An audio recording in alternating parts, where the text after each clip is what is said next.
going on, beautiful soul family? Anybody who knows me knows, I know that we're all intrinsically connected anyway, but you are also family. So I was thinking about love, unconditional love, like real love. So yummy. And what occurred to me was I was thinking about some quote in Corinthians, which I don't really know because I don't know the Bible like that, but I did have this at my wedding, which is a phrase that goes something like love is patient, love is kind, love is forgiving, love holds no grievances, all of that, right? Beautiful. And yet I truly witness every single day many, many moments within relationships of partners, intimate partners, children and parents, friends, coworkers, that those choices aren't usually like picked, leaned into, right? We usually hold a grudge against our coworker. We hold resentment toward our children. We want to change our spouse to meet our needs, whatever, whatever. Anyway, yesterday, I let Nana down. For anybody who doesn't know, Nana is my soul best friend person, everything. He is beyond a partner. So, saying that he's my boyfriend or life partner is so inadequate. But anyway, nonetheless, I let him down. I wasn't able to meet two needs that he had either asked me to do or I had offered and then recognized that I was unable to meet that need. And I shared that. And I had this beautiful epiphany, this aha moment. I felt safe to share that and knew that not only would Nana be able to bear witness and give me grace for not meeting his needs, he wasn't going to punish me for it. And here's the thing, guys, I spent decades in fear of the response that I would get when I let somebody down, whether it was a parent, whether it was a sibling, whether it was a coworker. I had this innate fear that, when I failed to meet a goal or I failed to meet a need or I just showed up and was a hot mess express, because let's be honest, we're humans and we all show up um imperfectly perfect. I was so terrified. I felt so unsafe, so dysregulated, so much angst and anxiety. And it really wasn't until I learned to love myself that I was able to break free from that. However, um, I would say that we get to feel safe all the fucking time. All the time. We get to know that whether we let our children down, whether we let our significant other down, whether we let ourselves down, that we're not going to tear ourselves apart. We are not going to judge ourselves and cause us to feel unworthy. What we instead choose to do is give ourselves grace, that we choose to have compassion, that we choose to lean into what is going to help me move forward rather than keep me in judgment, or what is going to help me feel regulated.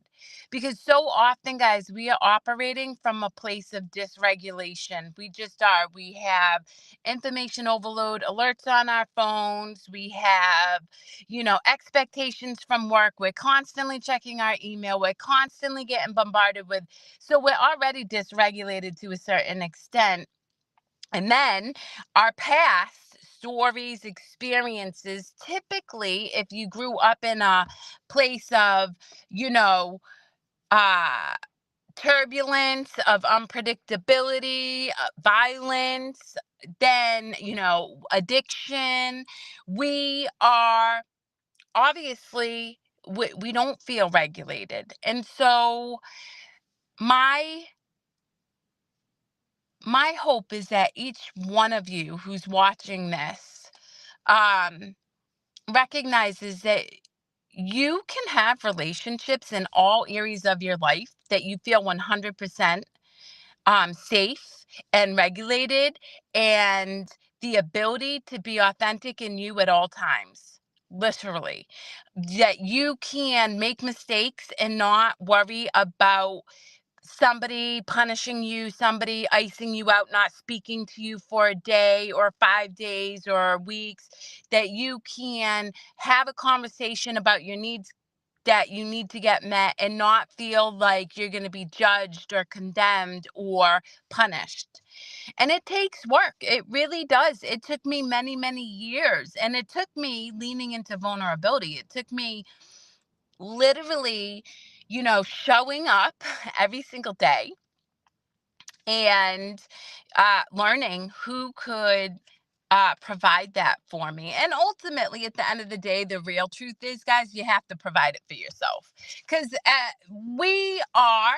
We attract what we are, right? So I could never have attracted my love, Nana, if I didn't treat myself with love and compassion, because I would never be able to receive the gift that he offers me in just loving me, in the whole of my human experience, not in always meeting his needs, always doing what he wants, but just being me. And that's a gift we give ourselves all the time. We really do. We provide each other with a safe space to just flow in life.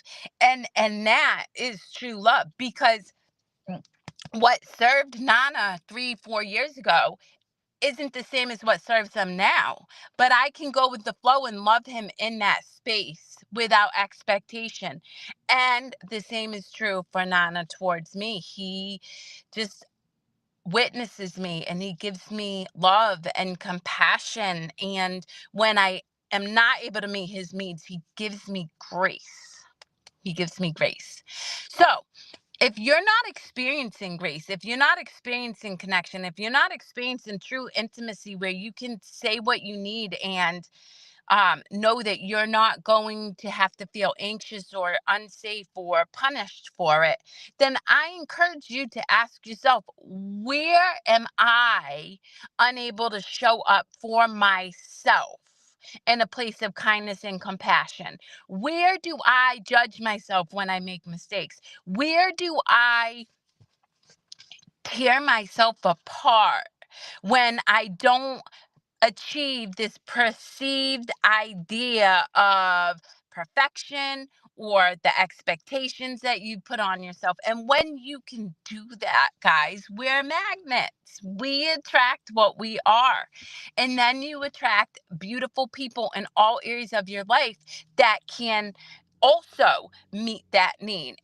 And I'll keep it real, in all areas of my life, whether it's the family members that I continue to engage with on a regular basis, whether it is the clients that I work with regularly, whether it is the people that I have started shows with and then canceled shows with, or the people that I do shows with regularly, all areas of my life, I feel 100% safe because I give myself grace. And in giving myself grace, I attract other energy, other humans that provide me with grace as well. And as I say that, I'm watching a beautiful butterfly flutter around, which makes me happy because I love butterflies. But anyway, truly, truly, it's small choices every single day. I did not show myself compassion consistently for many years. I would even say at times I still struggle. with self-compassion. And yet, every moment is a new opportunity to choose a new awareness, to choose a new choice. So if I find myself tearing myself down or being critical, I just make another choice. And I say, well, that doesn't make me feel good. So what is going to make me feel good? And the more I lean into that unconditional love for myself, despite my human messiness, which we all are, then the more I attract people who lean into that unconditional love towards me and I towards them. And we can bear witness to and hold space for those people and ourselves in our whole human experience rather than this illusionary idea of achievement, perfection, or force, which is forcing things to be when if they were meant to be, they'd be. And so just allowing and going with the flow. So I love you all immensely. I wish you a joy, laughter, and love filled day. And I will catch you. Let's see, today's Wednesday. I will catch you tomorrow night with the love of my life, Nana Ajman, for the Bright Side Chronicles, 7 p.m. Eastern Standard Time, where we will have the gentleman caller and my dear cousin Ian Harrington joining us for a conversation about joy and what brings them joy and how leaning into joy infuses all areas of their life. Until then.